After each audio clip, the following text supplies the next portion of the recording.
the best academy. Hello everyone, welcome to Harish academy. ఈరోజు మనం current అఫైర్స్లో భాగంగా ఈచ్ అండ్ ఎవ్రీ టాపిక్ను డీటెయిల్గా డిస్కస్ చేసుకుందాం. ఇవాళ మన first topic plasma electric rocket engine. Plasma electric rocket engine Russia దేశానికి చెందిన ప్రభుత్వ న్యూక్లియర్ కార్పొరేషన్ సంస్థ రోసాటామ్ అనే ప్రభుత్వ న్యూక్లియర్ కార్పొరేషన్ సంస్థ ప్లాస్మా ఎలక్ట్రిక్ రాకెట్ ఇంజన్ని డెవలప్ చేస్తూ ఉంది. ఈ రాకెట్ ఇంజన్ ప్రాముఖ్యత ఏంటి అంటే ఇది గంటకు సుమారుగా 3,13,822 కిలోమీటర్ల వేగంతో అంతరిక్షంలోకి దూసుకొని పోగల సామర్థ్యం కలది. అయితే దీని ప్రాముఖ్యత తెలుసుకునే ముందు ఇది 2030 కల్లా అందుబాటులోకి వస్తుందని చెప్పేసి రోసాటామ్ వెల్లడించింది. మరి దీన్ని ఉపయోగించి ఏం చేయవచ్చు అంటే మార్స్ గ్రహానికి, అంగారక గ్రహానికి కేవలం 30 నుంచి 60 రోజుల్లోనే ఈ ప్లాస్మా రాకెట్ ఇంజన్ స్పేస్ క్రాఫ్ట్ని ఉపయోగించి చేరుకోవచ్చు. ప్రస్తుతం ఇప్పుడు చూస్తే ఇప్పుడు వాడుతూ ఉన్న స్పేస్ క్రాఫ్ట్లు, ఇప్పుడు వాడుతూ ఉన్న రాకెట్లను ఉపయోగించి మార్స్ అంగారక గ్రహానికి చేరుకోవాలి అంటే సుమారుగా ఏడాది పడుతుంది. అయితే దీన్ని ఉపయోగిస్తే మాత్రం కేవలం 30 నుంచి 60 రోజుల్లోనే అంగారక గ్రహానికి చేరుకోవచ్చని చెప్పేసి రష్యాకు చెందిన న్యూక్లియర్ కార్పొరేషన్ సంస్థ రోసాటామ్ వెల్లడించింది. ఇది హై ప్రొపల్షన్ సిస్టమ్ అని చెప్పవచ్చు. హై ప్రొపల్షన్ సిస్టమ్ అని చెప్పవచ్చు.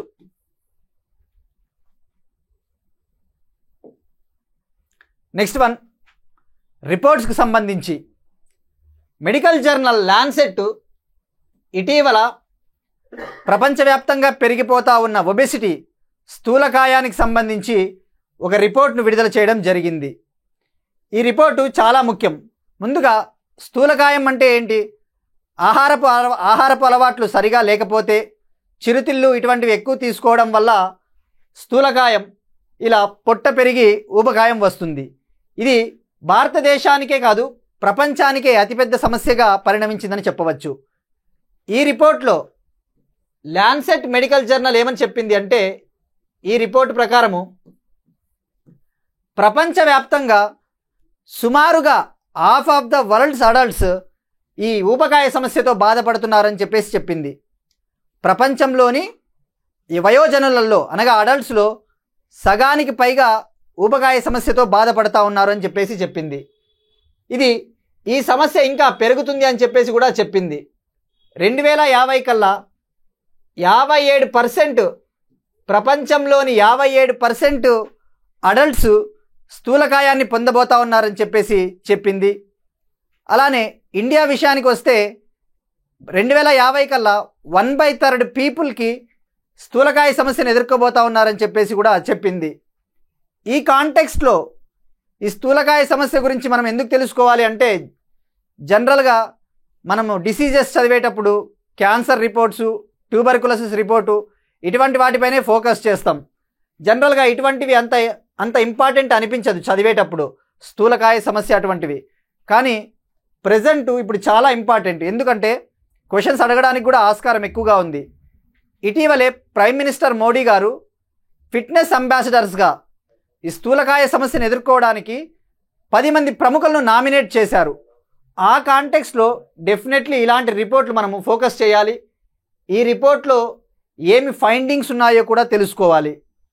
ఇటీవల అబ్జర్వ్ చేస్తే యూనివర్సిటీ ఆఫ్ హైదరాబాద్ పరిశోధనల ప్రకారము భారతదేశంలోని చాలామంది ఐటీ ప్రొఫెషనల్స్ ఫ్యాటీ లివర్ బాధపడుతూ ఉన్నారని చెప్పేసి, ఫ్యాటీ లివర్ అనే ఒక ఆరోగ్య సమస్యతో బాధపడుతూ ఉన్నారని కూడా చెప్పిందనమాట. ఈ ఫ్యాటీ లివర్ అనే ఆరోగ్య సమస్య కూడా ఎందుకు వస్తుంది? ఆహారపు అలవాట్లు సరిగా లేకపోవడం వల్ల, ఎక్కువసేపు ఒకే చోట కూర్చోవడము, శారీరక శ్రమ, శారీరక వ్యాయామం లేకపోవడం వల్ల ఇటువంటి ఆరోగ్య సమస్యలు వస్తాయి. ఇటువంటి కాంటెక్స్ట్లో ఇలాంటి రిపోర్ట్స్ ఇంపార్టెంట్. మరి ప్రైమ్ మినిస్టర్ మోడీ గారు నామినేట్ చేసిన ఆ 10 మంది ఫిట్నెస్ అంబాసిడర్స్ కూడా తెలుసుకోవాలి ఈ రిపోర్ట్తో పాటు. ఆ 10 మంది ఎవరు అంటే, Jammu Kashmir chief minister Omar Abdullah garu, businessman Anand Mahindra garu, actor Mohanlal, shooter Manu Bhaker, weightlifter Mirabai Chanu, Infosys co founder Nandan Nilekani, actor R Madhavan, singer Shreya Ghoshal, philanthropist Sudha Murty, అలానే సింగర్ కమ్ యాక్టర్ నీరాహువా. ఈ 10 మంది పేర్లు తప్పకుండా గుర్తుంచుకోవాలి ఈ రిపోర్టుతో పాటు. నెక్స్ట్ వన్, క్వాంటమ్ కంప్యూటర్కి సంబంధించి పేటెంట్లకు సంబంధించి ఒక నివేదిక. ప్రపంచ మానవ మేధో హక్కుల సంస్థ ఐపీ వాచ్ డాగ్ ఒక రిపోర్ట్ రిలీజ్ చేసింది. స్విట్జర్లాండ్కు చెందిన ఐపీ వాచ్ డాగ్. ఈ రిపోర్ట్ దేనికి సంబంధించింది అంటే క్వాంటమ్ కమ్యూనికేషన్లో వివిధ దేశాలు ఏ స్థాయిలో పేటెంట్లను పొంది ఉన్నాయి అనే దానిపైన ఈ రిపోర్ట్ అన్నమాట. ఈ ఐపీ వాచ్ డాగ్ ప్రకారము చైనా క్వాంటమ్ కమ్యూనికేషన్ సెక్టార్లో అత్యధిక పేటెంట్లను కలిగి ఉంది. 2004 నుంచి 2023 మధ్య చైనా అత్యధికంగా 23,120 పేటెంట్లను పొంది ఉంది క్వాంటమ్ కమ్యూనికేషన్ సెక్టార్లో. సెకండ్ అమెరికా ఉంది. థర్డ్ వచ్చేసి European union. Fourth Japan. Fifth దక్షిణ కొరియా. భారతదేశము ఓవరాల్గా 8వ ప్లేస్లో ఉందని చెప్పవచ్చు. భారతదేశంలో కేవలం క్వాంటమ్ కమ్యూనికేషన్కి సంబంధించి కేవలం 685 పేటెంట్లు మాత్రమే ఫైల్ అయ్యాయి 2004 నుంచి 2023 మధ్య. మరి ఈ కాంటెక్స్ట్లో భారతదేశంలో నేషనల్ క్వాంటమ్ మిషన్ గురించి తెలుసుకోవాలి. జాతీయ క్వాంటమ్ మిషన్. ఈ జాతీయ క్వాంటమ్ మిషన్ను ఏప్రిల్ 19, 2023న యూనియన్ క్యాబినెట్ అప్రూవల్ చేయడం జరిగింది. మరి దీనికి కేటాయించిన బడ్జెట్ ఎంత అంటే 6,003 కోట్లు. ఈ జాతీయ క్వాంటమ్ మిషను ఏ మినిస్ట్రీ కింద ఉంటుంది అంటే సైన్స్ అండ్ టెక్నాలజీ మినిస్ట్రీ. దీని కింద టార్గెట్ ఏంది అంటే 2023తో మొదలుపెట్టి 2031 కల్లా భారతదేశంలో వివిధ క్యూబిట్ల సామర్థ్యం కలిగిన క్వాంటమ్ కంప్యూటర్లను అభివృద్ధి చేయడము దీని లక్ష్యం. ఇక్కడ బేసిక్ క్వాంటమ్ కంప్యూటర్స్ గురించి బేసిక్ తెలుసుకోవాలి. క్విబిట్ అంటే ఏంటి? క్వాంటమ్ కంప్యూటర్ల సామర్థ్యాన్ని క్విబిట్లలో కొలుస్తారు. ఇటీవల క్వాంటమ్ చిప్స్ కూడా ఎక్కువగా న్యూస్లో ఉన్నాయి. ఇటీవలే మనం డిస్కస్ కూడా చేసుకున్నాం. మైక్రోసాఫ్ట్ మజోరనా 1 అనే ఒక క్వాంటమ్ చిప్ను అభివృద్ధి చేసింది. అలానే గూగుల్ విల్లో అనే క్వాంటమ్ చిప్ను అభివృద్ధి చేసింది. ఇటీవలే అమెజాన్ వెబ్ సర్వీసెస్ కంపెనీ ఒకెలెట్ అనే క్వాంటమ్ చిప్ను కూడా విడుదల చేసింది. So this is about quantum communication సంబంధించిన పేటెంట్స్ గురించి. ఇప్పుడు ఒక క్వశ్చన్ చూద్దాం. మనం నిన్న డిస్కస్ చేసుకున్న దానికి సంబంధించి మొబైల్ వరల్డ్ కాంగ్రెస్ 2025లో భాగంగా ప్రపంచంలోనే మొట్టమొదటి అల్ట్రా స్లిమ్ సోలార్ ల్యాప్టాప్ను ఏ టెక్ కంపెనీ విడుదల చేసింది? నిన్న డిస్కస్ చేసుకున్నాం. స్పెయిన్లో జరిగిన మొబైల్ వరల్డ్ కాంగ్రెస్ సదస్సులో ఒక టెక్నాలజీ కంపెనీ దీన్ని విడుదల చేసింది. ఆ కంపెనీ పేరేంటో కామెంట్ సెక్షన్లో తెలియజేయండి. అలానే నిన్నటి క్వశ్చన్కి ఆన్సర్ మనం ఏమని చెప్పుకున్నాం? మనం ఏం క్వశ్చన్ అడిగాం నిన్న? ఎలాన్ మస్క్ XAI కంపెనీ విడుదల చేసిన ఆర్టిఫిషియల్ ఇంటెలిజెన్స్ చాట్బాట్ పేరేంటి అని. ఆ చాట్బాట్ పేరు గ్రాక్ 3. చాలామంది కరెక్ట్గా ఆన్సర్ చేశారు. కొంతమంది ఒకెలెట్ అని కూడా ఆన్సర్ చేశారు. ఒకెలెట్ అంటే అది AWS కంపెనీ విడుదల చేసిన quantum chip. So answer Grok 3 నిన్నటి దానికి. Next one, fact based. ఇటీవలే భారతదేశంలో వరల్డ్ పీస్ సెంటర్ని ఏర్పాటు చేశారు. భారతదేశంలో తొలి విశ్వశాంతి సెంటర్ని, వరల్డ్ పీస్ సెంటర్ని ఎక్కడ ఏర్పాటు చేశారంటే హర్యానాలోని గురుగ్రామ్లో ఏర్పాటు చేశారు. హర్యానాలోని గురుగ్రామ్. నెక్స్ట్ వన్, ఇంటర్నేషనల్ రిలేషన్స్కి సంబంధించి ఉక్రెయిన్ రష్యా మధ్య యుద్ధము తీవ్రంగా ముదిరిన సంక్షోభంలో ఈ సందర్భంలో యూరోపియన్ యూనియన్ ఒక ఆర్థిక ప్యాకేజీని విడుదల చేసింది. ఆ ఆర్థిక ప్యాకేజీ పేరే రీఆర్మ్ యూరప్ ప్లాన్. రీఆర్మ్ యూరప్ ప్లాన్ అన్నమాట. దీన్ని ఎవరు అనౌన్స్ చేశారంటే European union president Ursula van der లెయన్ గారు. మరి ఈ రీఆర్మ్ ప్యాకేజీ కింద ఏం చేస్తారు అంటే యూరోపియన్ యూనియన్ దేశాలకు సంబంధించి వాటి రక్షణ వ్యవస్థను బలోపేతం చేయడానికి ఈ ఆర్థిక ప్యాకేజీని వాడుతారు. ఇది ఎంత అంటే 800 బిలియన్ల యూరోలు. 800 బిలియన్ల యూరోలు. ఇది యూరో సింబల్. భారత కరెన్సీలో చెప్పాలంటే సుమారుగా దీని విలువ 73 లక్షల కోట్లు. మనం డెఫినెట్లీ ఇలాంటివి డైరెక్ట్గా గుర్తుపెట్టుకోవాలి. రీఆర్మ్ ప్లాన్ అంటే ఏ దానికి సంబంధించి, ఏ దేశానికి సంబంధించి, దీని కింద కేటాయించిన బడ్జెట్ ఎంత. సో ఇదే యూరో కరెన్సీలను గుర్తుపెట్టుకోండి, 800 బిలియన్ల యూరోస్. ఈ ఎకనామిక్ ప్యాకేజీలో భాగంగా ఉక్రెయిన్కి కూడా కొద్దిగా ఆర్థిక సహకారం చేయాలని చెప్పేసి యూరోపియన్ కంట్రీస్ డిసైడ్ అయ్యాయి. Next one, Asia yoga championship. Asia yoga ఛాంపియన్షిప్కు ఈ సంవత్సరం భారత్ ఆతిథ్యం ఇవ్వబోతా ఉంది. ఈ నెల మార్చి 29 నుంచి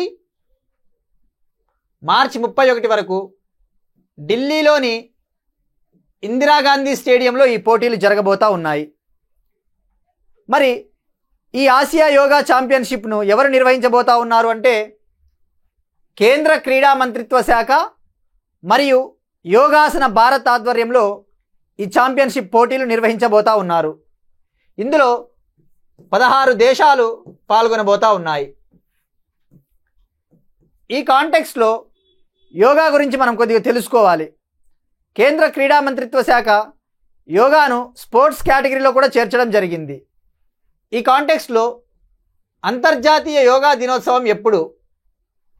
జూన్ 21న. ప్రతి సంవత్సరం జూన్ 21ని అంతర్జాతీయ యోగా దినోత్సవంగా జరుపుకుంటారు.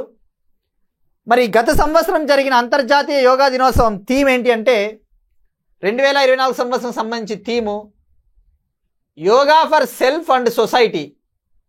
Yoga for self and society.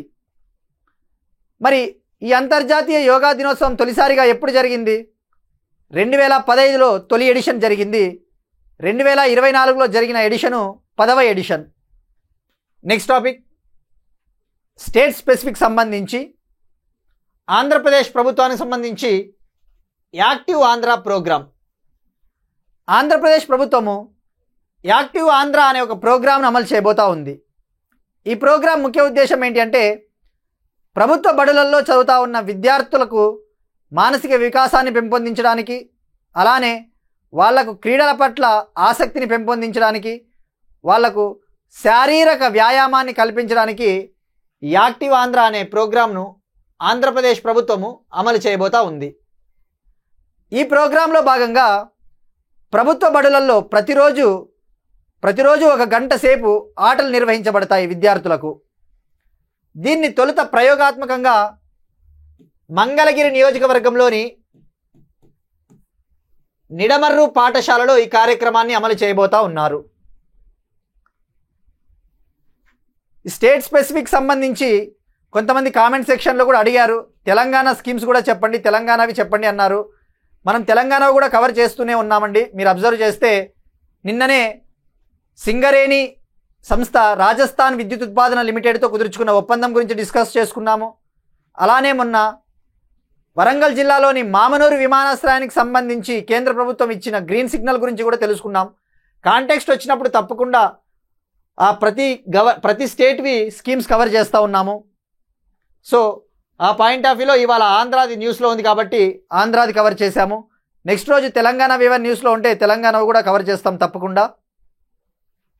So ఎందుకంటే 2 స్టేట్లకు ప్రిపేర్ అయ్యే వాళ్ళు ఉంటారు కాబట్టి మనము 2 స్టేట్లవి కవర్ చేయడం జరుగుతుంది. అలానే నెక్స్ట్ టాపిక్, విశాఖలో దివ్యాంగుల క్రీడా కేంద్రం. విశాఖపట్నంలో కేంద్ర ప్రభుత్వము దివ్యాంగుల కోసం ఒక క్రీడా కేంద్రాన్ని నిర్మించబోతా ఉంది. ఆ క్రీడా కేంద్రము ప్రాముఖ్యత ఏంటి అంటే ఇది దేశంలో ఏర్పాటు కానున్న రెండవ క్రీడా కేంద్రము. ఎవరి కోసము? దివ్యాంగుల కోసము దేశంలో ఏర్పాటు కాబోతా ఉన్న రెండవ క్రీడా కేంద్రము. దీనికోసం కేంద్ర ప్రభుత్వము 200 కోట్లు కేటాయించింది. మరి ఇది విశాఖపట్నంలో ఏర్పాటు చేయబోతా ఉన్నది దేశంలో రెండవ దివ్యాంగుల క్రీడా కేంద్రం అయితే, మరి ఫస్ట్ దివ్యాంగుల క్రీడా కేంద్రం ఎక్కడ ఉంది అంటే గ్వాలియర్, మధ్యప్రదేశ్లో 2023లో ప్రైమ్ మినిస్టర్ మోడీ గారు మధ్యప్రదేశ్లోని గ్వాలియర్లో దివ్యాంగుల కోసము ఫస్ట్ స్పోర్ట్స్ సెంటర్ని లాంచ్ చేయడం జరిగింది. దానికి అటల్ బిహారీ వాజ్పేయి గారి పేరు కూడా పెట్టడం జరిగింది. నెక్స్ట్ వన్, పబ్లిక్ ప్రదేశాలలో అలానే పనిచేసే ప్రదేశాలలో పిల్లలకు పాలిచ్చే తల్లులను అవమానకరంగా చూడకూడదు, దాన్ని తప్పుగా చూడకూడదు అని చెప్పేసి 2 సభ్యులు గల సుప్రీంకోర్టు ధర్మాసనం తీర్పునిచ్చింది. ఆ తీర్పునిచ్చిన జడ్జెస్ ఎవరు అంటే జస్టిస్ బివి నాగరత్న గారు మరియు జస్టిస్ పివి వరాలే గారు. ఈ ద్విసభ్య ధర్మాసనం తీర్పునిస్తూ ఇంకా ఏమని చెప్పింది అంటే ఆ తల్లులు ఎవరైతే పిల్లలకు పాలిస్తూ ఉన్నారో అది పిల్లల సంరక్షణలో భాగము. చిల్డ్రన్కు సంబంధించి ఆర్టికల్ 21 రైట్ టు లైఫ్లో భాగం అని చెప్పేసి చెప్పింది. ఇది ఒక విధంగా ఫండమెంటల్ రైట్ అని చెప్పింది. ఈ తీర్పును వెలువరించడానికి కారణం ఏంటంటే 2024 ఫిబ్రవరిలో కేంద్ర మహిళా శిశు అభివృద్ధి శాఖ స్టేట్స్కి ఆదేశాలు జారీ చేసింది. ప్రభుత్వ భవనాలలో చైల్డ్ కేర్ సెంటర్లు అలానే బ్రీస్ట్ ఫీడింగ్ సెంటర్లు ఏర్పాటు చేయమని చెప్పేసి సలహాలు ఇచ్చింది. ఆ సలహాలు ఎంత మేరకు అమలు అవుతా ఉన్నాయో రాష్ట్రాలలో అని చెప్పేసి కొన్ని పిటిషన్లు సుప్రీంకోర్టులో దాఖలు అవ్వగా అప్పుడు జస్టిస్ బివి నాగరత్న గారు, జస్టిస్ పివి వరాలే గారు ఈ తీర్పునివ్వడం జరిగింది. ఈ తీర్పునిస్తూ ఇంకా ఏమని చెప్పింది అంటే ఈ తీర్పు పిల్లలకు పాలివ్వడం అనేది 2015 జువెనైల్ జస్టిస్ పిల్లల సంరక్షణ చట్టంలో ఇది ఒక అంతర్భాగము అని చెప్పేసి కూడా చెప్పింది. 2015 జువెనైల్ జస్టిస్ యాక్టులో ఇది ఒక అంతర్భాగము అని చెప్పడం జరిగింది. ఎవరైతే తమ పిల్లలకు పాలిస్తూ ఉన్నారో అటువంటి స్త్రీలను కనుక అవమానకరంగా చూస్తే అది వాళ్లకు తీవ్ర భయభ్రాంతులకు గురి చేస్తుంది, ఆ మహిళలకు చాలా ఇబ్బంది కలిగిస్తుందని చెప్పేసి యునైటెడ్ నేషన్స్ ఐక్యరాజ్య సమితి నివేదిక కూడా పేర్కొన్న విషయాన్ని సుప్రీంకోర్టు ధర్మాసనము తన తీర్పులో వెల్లడించింది. నెక్స్ట్ వన్, యూకే ఉక్రెయిన్ రుణ ఒప్పందం గురించి ఇందాకే డిస్కస్ చేసుకున్నాం. యూరోపియన్ యూనియన్ తమ దేశాల రక్షణ వ్యవస్థను బలోపేతం చేయడం కోసము సుమారుగా 800 బిలియన్ యూరోల ఒక ఆర్థిక ప్యాకేజీని అనౌన్స్ చేసింది. అటువంటిదే యూకే ఉక్రెయిన్ రుణ ఒప్పందం. ఉక్రెయిన్కు సహాయం చేయడానికి యూకే $3.1 బిలియన్ 3.1 బిలియన్ డాలర్లు ఆర్థిక ప్యాకేజీని యూకే ఉక్రెయిన్కి ప్రకటించింది. సో ఇలాంటివి చదివేటప్పుడు డెఫినెట్లీ ఇవి గుర్తుపెట్టుకోవాలి. ఈ ఫిగర్స్ జనరల్గా ఇంటర్నేషనల్ రిలేషన్స్ అంతర్జాతీయ సంబంధాల గురించి చదివేటప్పుడు ఇటువంటివి మనం ఫోకస్ చేయము. చాలామంది స్టూడెంట్స్ జనరల్గా సదస్సులు, సమ్మిట్స్, G20 సదస్సు ఎక్కడ జరిగింది, లేదంటే యూరోపియన్ యూనియన్ ఇటీవల సదస్సు ఎక్కడ జరిగింది, బ్రిక్స్ సదస్సు ఎక్కడ జరిగింది, సార్క్ సమ్మిట్ ఎక్కడ జరిగింది, ఇలాంటివే ఫోకస్ చేస్తారు. కానీ ఇలాంటివి ఎలా నోట్ చేసుకోవాలంటే కొంతమంది కామెంట్ సెక్షన్లో కూడా అడిగారు, టాపిక్స్ చెప్పేటప్పుడు ఆ టాపిక్ సంబంధించి నోట్స్ ఎలా చేసుకోవాలో కూడా చెప్పండి సార్ అని అడిగారు. ఇలాంటివి జనరల్గా ఎలా అడుగుతాడంటే ఎగ్జామ్లో క్వశ్చన్స్, ఇటీవల ఉక్రెయిన్కు $3.1 బిలియన్ ఆర్థిక ప్యాకేజీని రుణ ఒప్పందము ఏ దేశం చేసుకుంది ఉక్రెయిన్తో అని చెప్పేసి ఆప్షన్స్లో యూకే, జర్మనీ, అమెరికా, ఫ్రాన్స్ అలాగ ఇస్తాడనమాట. సో ఇక్కడ గుర్తుపెట్టుకోవాల్సింది $3.1 బిలియన్ లోన్ ఒప్పందం వచ్చేసి UK. Next topic, model women friendly panchayat programme. Model women friendly గ్రామ పంచాయత్ ప్రోగ్రామ్. ఈ ప్రోగ్రామ్ని పంచాయతీరాజ్ మంత్రిత్వ శాఖ ఇవాళ అనగా మార్చి 5న ఢిల్లీలో ప్రారంభించిందనమాట. దీని ముఖ్య ఉద్దేశం ఏంటి అంటే, గ్రామ పంచాయతీలలో ఎవరైతే మహిళలు వివక్ష ఎదుర్కొంటా ఉన్నారో, ఎవరికైతే లింగ సమానత్వం లేదో అటువంటి వాళ్ళ కోసం, అటువంటి వివక్షను రూపుమాపడం కోసము ఈ ప్రోగ్రామ్ని లాంచ్ చేసిందనమాట న్యూఢిల్లీలో. ఈ ప్రోగ్రాం ముఖ్య ఉద్దేశం ఏంటి అంటే, గ్రామ పంచాయతీలలో మహిళలకు సమానత్వాన్ని తీసుకురావాలి. ఇప్పుడు మనం అబ్జర్వ్ చేస్తే జనరల్గా గ్రామాలలో సెల్ఫ్ హెల్ప్ గ్రూప్స్, స్వయం సహాయక మహిళా సంఘాలలో సభ్యులు చాలామంది పేద మహిళలు ఉండరు, పేద మహిళలకు చోటు ఉండదు. అలానే గ్రామాల్లో పనిచేసే మహిళలకు వాళ్ళు చేసిన పనికి సరైన వేతనము, సరైన శాలరీ కూడా ఇవ్వరన్నమాట. అటువంటి ప్రాబ్లమ్స్ అన్నింటినీ కూడా పరిష్కరించడానికి మోడల్ ఉమెన్ ఫ్రెండ్లీ గ్రామ పంచాయతీ ప్రోగ్రామ్ని లాంచ్ చేయడం జరిగింది. ఈ ప్రోగ్రాం ముఖ్య ఉద్దేశం ఏంటి అంటే, టార్గెట్ ఏంటి అంటే, ఈ ప్రోగ్రాంలో భాగంగా ప్రతి జిల్లాలో కనీసం ఒక మోడల్ ఉమెన్ ఫ్రెండ్లీ గ్రామ పంచాయతీని ఏర్పాటు చేయాలి.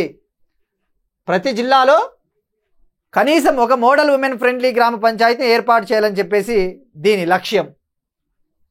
ఒక విధంగా చెప్పాలంటే మహిళా సాధికారత కోసమని చెప్పవచ్చు. Next topic, India Belgium defence ties గురించి. నిన్ననే చెప్పుకున్నాం మనము ఇండియా బెల్జియం గురించి. బెల్జియం ఇటువంటి కంట్రీసు న్యూస్లో ఉన్నప్పుడు తప్పకుండా చిన్న కంట్రీ అయినా కూడా ఆ కంట్రీతో చేసుకున్న ఒప్పందం మనం తెలుసుకోవాలి. మీరు అబ్జర్వ్ చేస్తే బెల్జియంతో భారతదేశము సంయుక్తంగా కలిసి ట్యాంక్ టర్రెట్లను అభివృద్ధి చేయాలని చెప్పేసి భావిస్తూ ఉంది. ట్యాంక్ టర్రెట్లు అంటే, ట్యాంక్ టర్రెట్స్ అంటే ఇవే. ఇప్పుడు ఫర్ ఎగ్జాంపుల్ ట్యాంక్స్ ఉంటాయి కదా, anti tank missiles, Nag, Zorawar tank అని, ఇటువంటి ట్యాంకులకు సంబంధించిన టర్రెట్స్ను అభివృద్ధి చేయాలని చెప్పేసి బెల్జియము, భారతదేశము నిర్ణయించుకున్నాయి. ఈ ప్రాసెస్లో భాగంగా, ఈ ఒప్పందంలో భాగంగా బెల్జియంకు చెందిన ఒక ప్రముఖ కంపెనీ, అలానే పూణేకి చెందిన ఎలక్ట్రో న్యూమాటిక్స్ అండ్ హైడ్రాలిక్స్ అనే ఒక కంపెనీ కలిసి ఒక జాయింట్ వెంచర్ని ఏర్పాటు చేయబోతూ ఉన్నాయి, ఒక సంయుక్త వెంచర్ని. ఈ సంయుక్త వెంచర్లో భాగంగా వీళ్ళు ట్యాంక్ టర్రెట్స్ని భారతదేశంలో అభివృద్ధి చేస్తారన్నమాట. ఇక్కడ ఫోకస్ చేయాల్సింది ఏంటి అంటే, ఈ జాయింట్ వెంచర్లో వాటాలు ఎవరెవరు వెళ్తున్నాయి.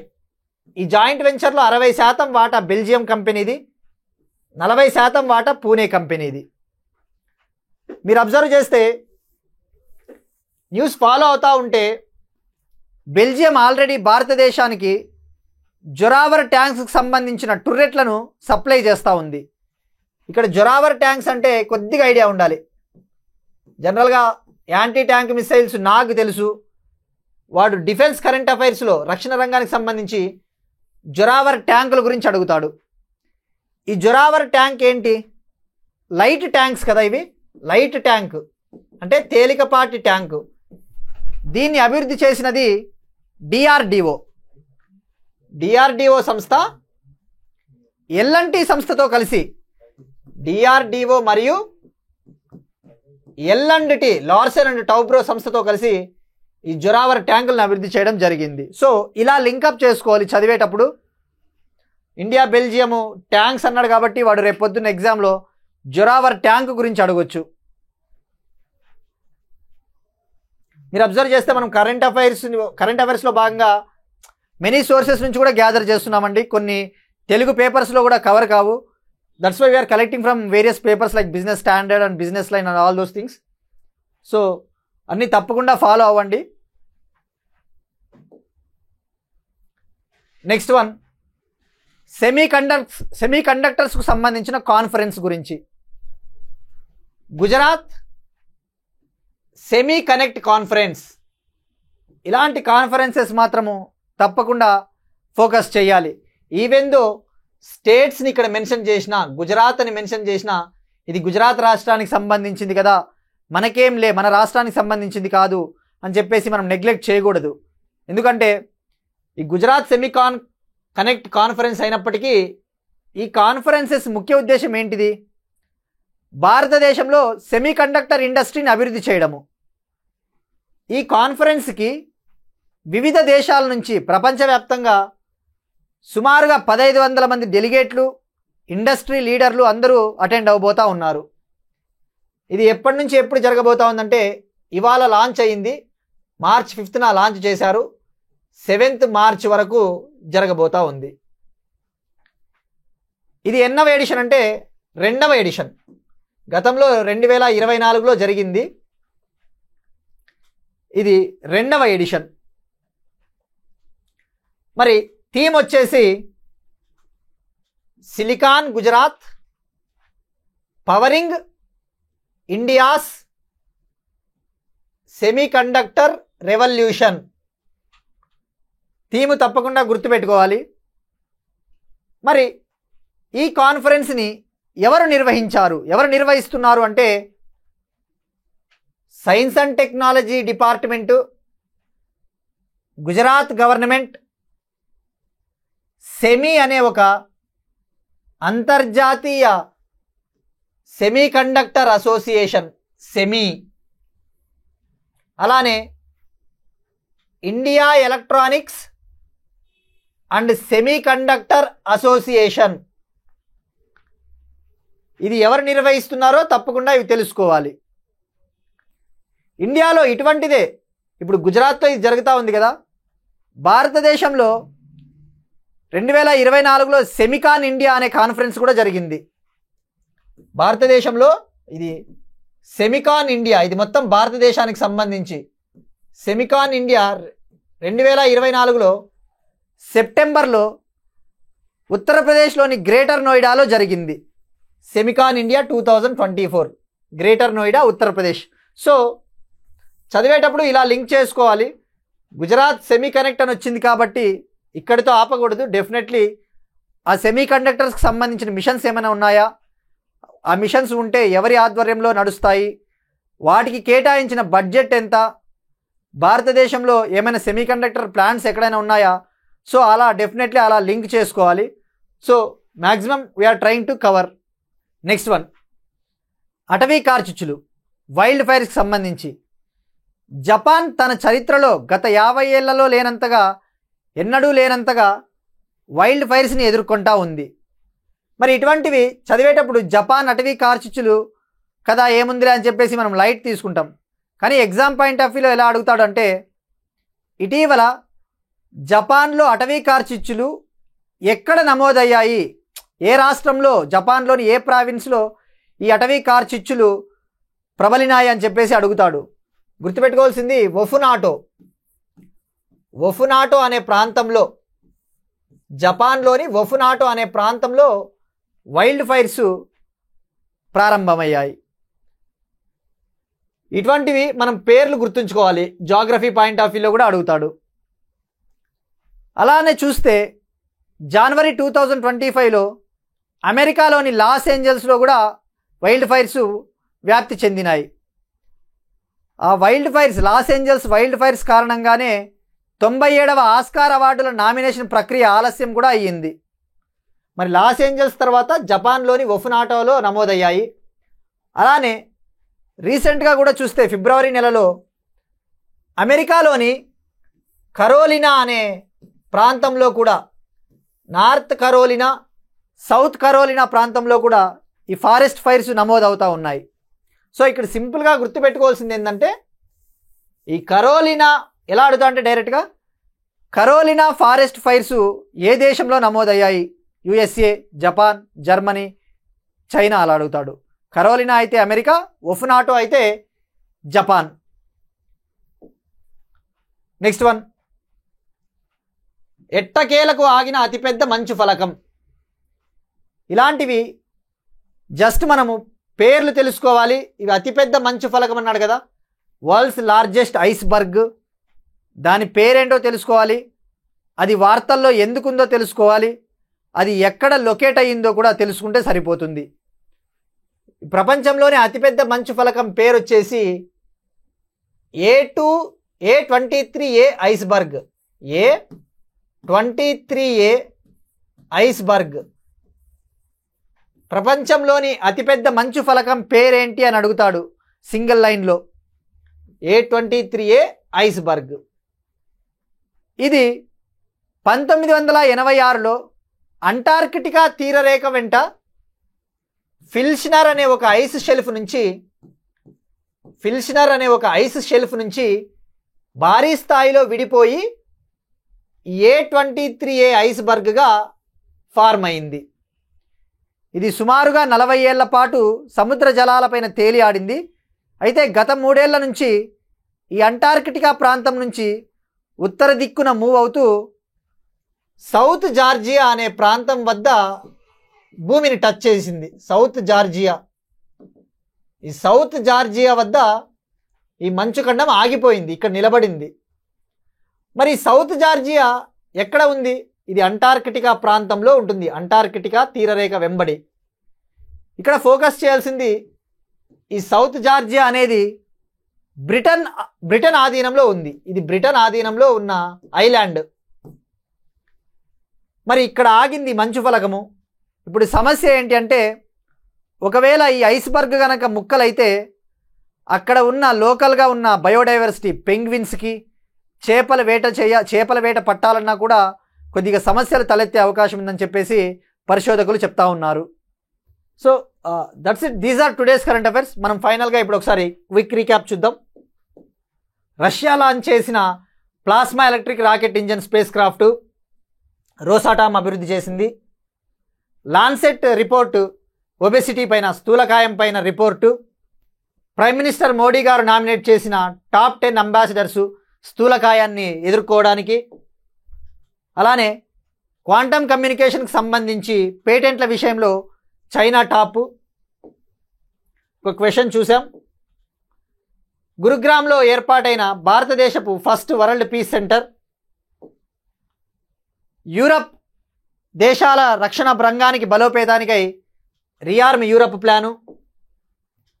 ఆసియా యోగా ఛాంపియన్షిప్కు ఆతిథ్యం ఇవ్వబోతా ఉన్న భారత్. ఢిల్లీలోని ఇందిరాగాంధీ స్టేడియంలో జరగబోతా ఉన్న ఈ పోటీలు. ఆంధ్రప్రదేశ్ ప్రభుత్వం లాంచ్ చేసిన యాక్టివ్ ఆంధ్ర ప్రోగ్రాము పాఠశాల విద్యార్థులకు క్రీడా అభివృద్ధిని చేయడానికి, క్రీడల్లో రాణింపజేయడానికి. విశాఖపట్నంలో ఏర్పాటు కాబోతా ఉన్న దేశంలోని 2వ దివ్యాంగుల క్రీడా కేంద్రము. మొదటిది గ్వాలియర్, మధ్యప్రదేశ్. బ్రీస్ట్ ఫీడింగ్ అనేది ఒక రైట్ టు లైఫ్ అని చెప్పేసి సుప్రీంకోర్టు చెప్పింది. యూకే ఉక్రెయిన్ మధ్య కుదిరిన రుణ ఒప్పందం, $3.1 బిలియన్ ఒప్పందం. పంచాయతీరాజ్ మంత్రిత్వ శాఖ లాంచ్ చేసిన మోడల్ ఉమెన్ ఫ్రెండ్లీ గ్రామ పంచాయత్ ప్రోగ్రాం. ఇండియా బెల్జియం మధ్య కుదిరిన డిఫెన్స్ ఒప్పందము. గుజరాత్లో జరగబోతా ఉన్న సెమీ కనెక్ట్ కాన్ఫరెన్స్ 2025. జపాన్లో చెలరేగుతా ఉన్న అటవీ కార్చిచ్చులు ఒఫ్నాటో ప్రాంతంలో. అతిపెద్ద మంచు ఫలకం, ఎట్టకేలకు ఆగిన అతిపెద్ద మంచు ఫలకం A23A iceberg. That's it, these are today's current affairs, and we'll meet you again tomorrow, and thank you all of you.